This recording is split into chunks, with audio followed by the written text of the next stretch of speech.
जर दुबार मतदार जर तिकडे आला, सकाळी 7 वाजता फोडून काढा. ही मराठी माणसासाठी एक शेवटची निवडणूक आहे. आज जर चुकलात, कायमचे मुकलात म्हणून समजा. दुसऱ्यांच्या हातावरती बसून त्यांचा उद्देश साध्य करण्यासाठी आमचे लोक हे आमच्या लोकांना फोडतायत. काय दुर्दैव आहे बोला. या अशा परिस्थितीमध्ये ही आजची निवडणूक होते आहे. ही मराठी माणसासाठी एक शेवटची निवडणूक आहे. आज जर चुकलात, कायमचे मुकलात म्हणून समजा. आज जर तुमच्या हातात ही शहरं गेली, त्यांच्या हातामध्ये गेली, उद्या राजानं मारलं आणि पावसानं झोडलं, तक्रार कोणाकडे करायची?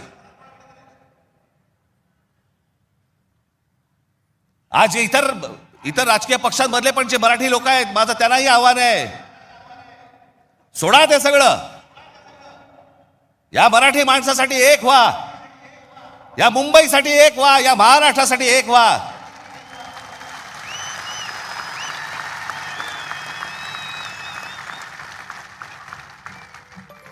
ज्या इतक्या वर्षांच्या परंपरेने, इतक्या लोकांच्या तपश्चर्याने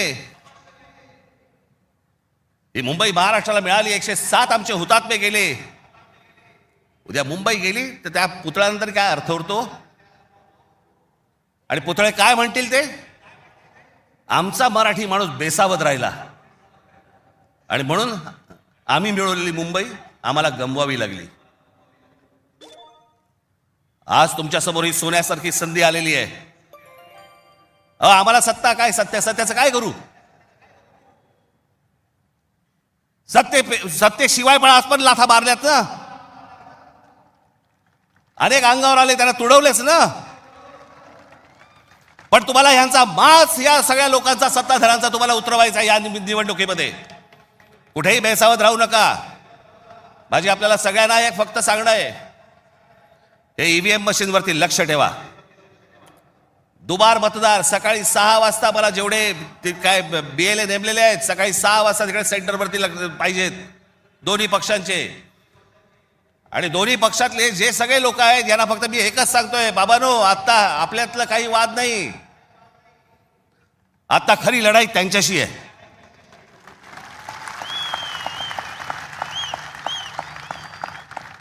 आपण भांडत राहावं हेच त्यांना पाहिजे. त्यांना जे हवं ते आपण नाही द्यायचंय. आपल्याला जे हवं तेच आपण केलं पाहिजे. आणि म्हणून तिकडे आपल्याला जातात एवढंच सांगेन की सतर्क राहा, बेसावध राहू नका. आणि जर दुबार मतदार जर तिकडे आला, सकाळी 7 वाजता फोडून काढा.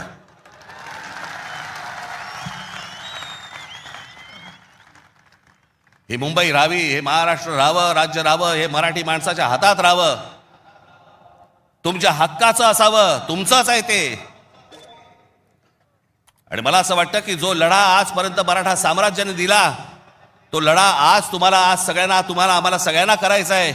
हा महाराष्ट्र वाचवायचा आहे, महाराष्ट्र समृद्ध करायचा आहे, ही आपली शहरं समृद्ध करायची आहेत, ही मुंबई आपल्याला वाचवायची आहे. ही मुंबई कदापि आपल्याला कुठेही गुजरातला राहून द्यायची नाहीये.